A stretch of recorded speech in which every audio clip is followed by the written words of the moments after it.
Bismillahirrahmanirrahim. Assalamualaikum warahmatullahi wabarakatuh. Kami akan membentangkan sebuah pembentangan yang bertajuk Tokoh-tokoh falsafah Islam dalam pendidikan. Kumpulan kami terdiri daripada Muhammad Hazrimi bin Harun, Muhammad Umar Amir bin Amiluddin dan Muhammad Hazim bin Nur Azman. Pendidikan dalam konteks Islam memiliki hubungan yang erat dengan prinsip-prinsip dan nilai-nilai agama Islam.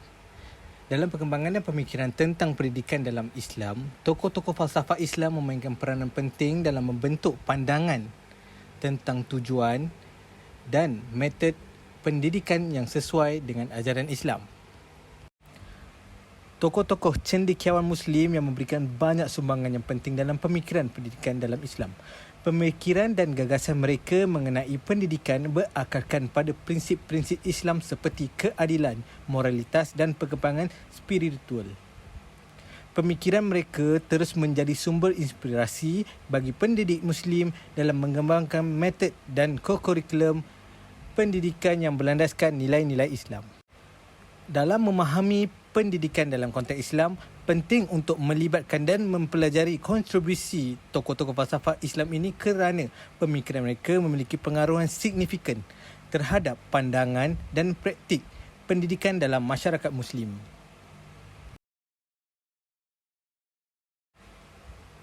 Nama sebenar beliau ialah Abu Hamid Muhammad Ibnu Muhammad Ibnu Muhammad Ibnu Ahmad Al-Ghazali At-Tusi. Al-Ghazali.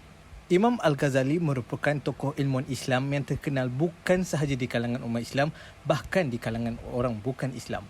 Ketokohan beliau memberikan kesan yang amat mendalam kepada jiwa muslimin dari segi pemikiran dan juga budi pekerti.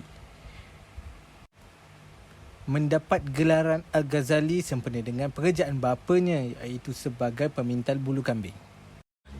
Beliau telah meninggal dunia pada Isnin 14 Jamadil Akhir tahun 505 Hijrah bersamaan 1111 Masihi di Tus, Iran.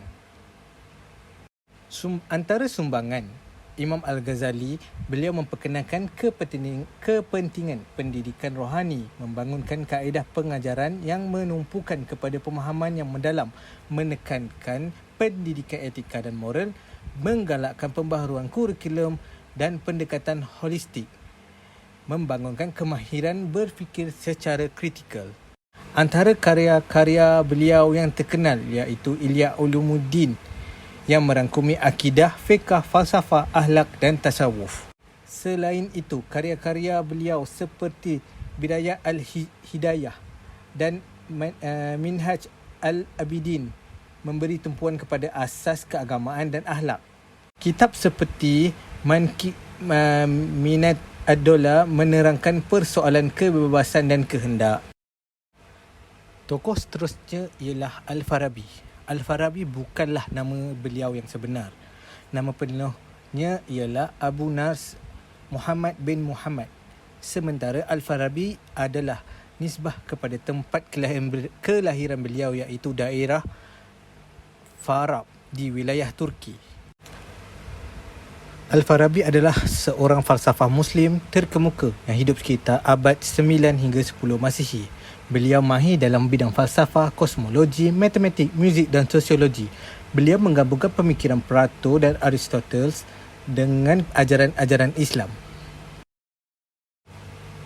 Antara sumbangan Al-Farabi memandang pendidikan dapat membentuk individu yang baik, mewujudkan masyarakat yang harmoni, memahami kebenaran dan keadilan serta membentuk akhlak yang kukuh.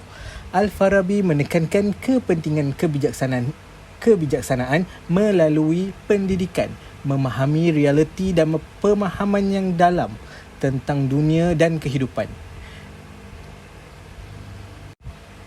Dalam pendidikan muzik, Al-Farabi membentuk pembangunan jiwa dan perwatakan individu.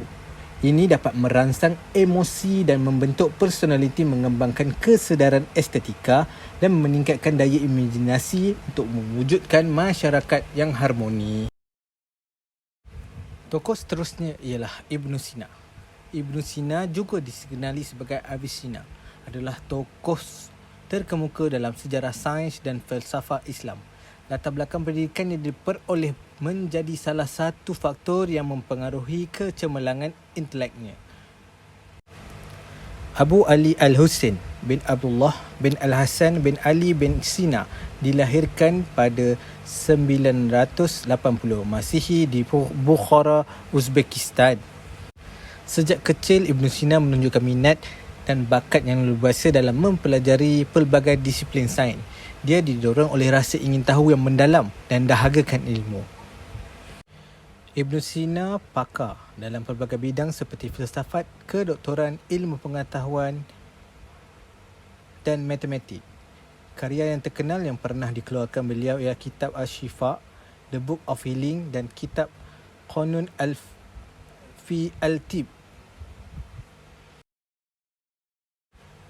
Antara sumbangan dan jasa Ibn Sina melalui kitab Al-Shifa, The Book of Healing yang dihasilkan beliau menjadi ensiklopedia perubatan kepada dunia perubatan. Ibn Sina juga mewujudkan kaedah pembelajaran baru yang inovatif dan berkesan, iaitu menggunakan contoh dan ilustrasi konkret dalam mengajar konsep dan kompleks. Ibn Sina mengenalkan ilmu logik bagi kunci utama dalam pendidikan. Kitab Al-Shifa menerangkan bidang logik dan kategori dan subkategori yang mudah dianalisis. Tokoh seterusnya ialah Ibn Khaldun. Ibn Khaldun juga dikenali sebagai Ibn Khaldun Al-Muqaddimah, adalah seorang ahli falsafah, ahli sejarah dan sosiologi Islam terkemuka yang hidup pada abad ke-14. Beliau dilahirkan pada 21 Mei 1332 di Tunis yang merupakan sebahagian daripada Empire Marinid Tunisia sekarang. Ibn Khaldun menunjukkan kebolehan intelek yang luar biasa dari usia muda dan dengan cepat mendapatkan gelaran sebagai seorang ulama yang berbakat. Beliau membaca dan mempelajari banyak buku tentang sejarah, falsafah, ekonomi, geografi dan sains. Ini memberikannya asas pengetahuan yang kukuh meluas mengenai pandangan merentasi pelbagai disiplin. Ibn Khaldun dianggap sebagai seorang ulama yang paling berpengaruh dalam bidang persejarahan, sosiologi dan ekonomi. Antara sumbangan dan jasa-jasa Ibn Khaldun, beliau memperkenalkan kaedah pembelajaran. Beliau menekankan kepentingan kaedah pembelajaran saintifik dan rasional. Beliau menekankan keperluan untuk pemerhatian secara langsung, pemahaman yang tepat tentang fenomena sosial dan penggunaan kaedah induktif dalam mengkaji sejarah dan masyarakat. Pendekatan ini membawa kepada pembangunan kaedah kritis dan analitikal dalam memahami dan mentafsir fenomena sosial. Ibn Khaldun menganggap sejarah sebagai sumber penting dalam memahami manusia dan masyarakat. Pendekatan mengaitkan sejarah dengan aspek sosial, ekonomi dan politik memberikan pandangan mendalam tentang perubahan dan perkembangan masyarakat. Beliau juga mengetengahkan pengaruh geografi, iklim dan faktor ekonomi dalam membentuk ciri dan corak kehidupan sosial. Pemahaman ini menyumbang kepada pemahaman yang holistik, kontekstual tentang budaya dan masyarakat. Secara keseluruhannya, falsafah Islam dalam pendidikan menekankan kepentingan pendidikan sebagai wadah untuk membentuk insan yang berakhlak mulia, berilmu dan bertanggungjawab. Pendidikan dalam Islam juga melibatkan pembangunan rohani dan moral dan menggalakkan keadilan sosial dan kesejahteraan umum. Falsafah Islam mengiktiraf kepentingan pendidikan dalam membentuk insan yang berakhlak mulia, berakal budi dan bertanggungjawab.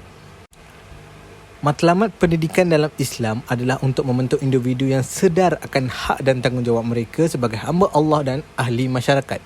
Falsafah Islam juga mengajar kepentingan menjaga keseimbangan antara kehidupan dunia dan akhirat agar pendidikan tidak hanya tertumpu pada aspek material tetapi juga memfokuskan kepada aspek spiritual. Pendidikan dalam Islam menggalakkan individu memahami ajaran agama yang mendalam dan dapat mengaplikasikannya dalam kehidupan seharian. Falsafah Islam menekankan nilai-nilai seperti kejujuran, keadilan, belas kasihan dan toleransi yang mesti dilaksanakan dalam pendidikan.